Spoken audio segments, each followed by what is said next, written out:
दोस्तों, आप सबको मेरे यूट्यूब चैनल में स्वागत है। हम वीडियो बना चुके हैं, तो बताइए हम कैसे लग रहे हैं। तो आज हम होली के गाने पे बनाए हैं, तो देखिए हम कैसा नाचे हैं, कैसा लगा आपको मेरा डांस। दोस्तों देख के जरूर कमेंट में बताइएगा। दोस्तों जानते हैं कि होली आने वाली है, तो दोस्तों बताइए किस तारीख को होली है, आप लोग कमेंट में ज़रूर बताइएगा। और दोस्तों हमारे गाँव का शिवरात्रि मेला है शनिवार को, संडे को, मतलब संडे को मेला है मंझरिया।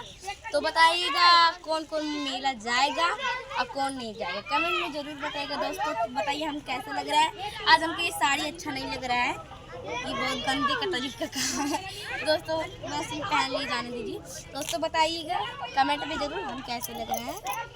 दोस्तों यहाँ हमारा गांव है, तो दोस्तों आप गांव देखना चाहेंगे तो देख लीजिए, दिखा दो जी सबको। या हमारी मम्मी भी खड़ी है, बताओ मम्मी वो दिन हमें गरिया उतरा लू। हाँ नहीं तो